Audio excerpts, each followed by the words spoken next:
Combien sont-ils, parmi les 200 000 SDF de France, à dormir dehors chaque nuit, malgré des températures glaciales? Dans les rangs de la majorité, une bataille de chiffres s'est engagée. Pour certains, ils seraient très peu nombreux. Et pour d'autres, les SDF dorment dehors par choix. Sujet sensible pour le gouvernement, d'autant qu'Emmanuel Macron avait pris un engagement juste après son élection. Je ne veux plus, d'ici la fin de l'année, avoir des femmes et des hommes dans les rues. C'est une question de dignité. L'hébergement d'urgence des SDF, c'est ce qui fait débat. En grande majorité, ce sont des hommes célibataires et aussi phénomène récent, de plus en plus de familles. Alors combien de SDF dorment dehors? À cette question, le gouvernement apporte une réponse très précise. Il y a combien de gens qui ont dormi dehors cette nuit? Vous le savez, ça? Les chiffres que nous avons, c'est à peu près une cinquantaine d'hommes isolés en Île-de-France. Un chiffre largement sous-estimé, selon le SAMU social, qui a compté le 24 janvier dernier, par exemple, rien que dans le 10e arrondissement de Paris, 450 personnes à la rue cette nuit-là. Faute de place dans les structures d'accueil, beaucoup de sans-abri renoncent à appeler le 115. Quand on appelle le 115, je vous dis la vérité, tous les jours, pas de place, pas de place. Il n'y a jamais de place. Jamais de place. 1 heure, 2 heures d'attente au téléphone pour vous dire après, rappelez à 21h.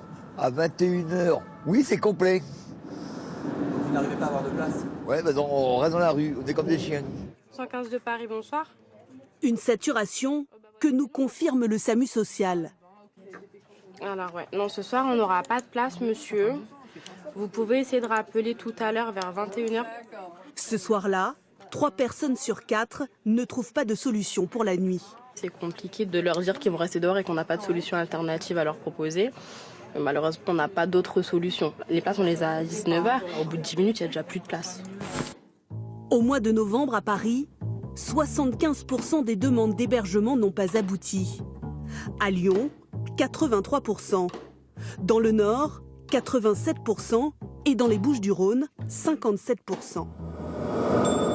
Les efforts de l'État sont-ils suffisants? Depuis 2001, le nombre de SDF n'a cessé de croître, passant de 56 000 à 200 000 environ aujourd'hui. Les places d'hébergement d'urgence n'ont pas augmenté aussi vite, 70 000 en 2009, 140 000 aujourd'hui.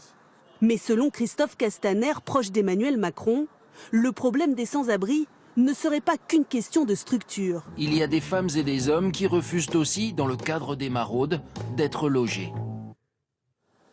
Certains SDF l'admettent, ils refusent parfois ces hébergements. Pas toujours adaptés, disent-ils. Quand on va dormir au 115, on nous vole nos affaires. Et si on ne nous vole pas nos affaires, on est plus en sécurité dehors qu'à l'intérieur. Je me suis fait voler, je crois, une fois des vêtements, pas plus. C'est bon, là, je ne peux plus y aller là-bas. Mais pour les associations, les cas de refus sont largement minoritaires. Mettre en avant ces quelques refus qui existent, mais qui ne sont pas si importants pour justifier qu'il y a encore des personnes à la rue. Ce serait de renvoyer la responsabilité aux gens en disant que toute personne qui est à la rue le veut bien. Et ça nous paraît complètement inconcevable, c'est indécent. Ça nous paraît vraiment contradictoire par rapport à la réalité, par rapport à ce qu'on voit et ce qu'on entend de ces personnes. 0 SDF, est-ce un objectif atteignable? En Finlande, le nombre de sans-abri a été divisé par 2 en à peine 8 ans, avec une méthode, privilégier le logement pérenne. Le pays a investi 240 millions d'euros.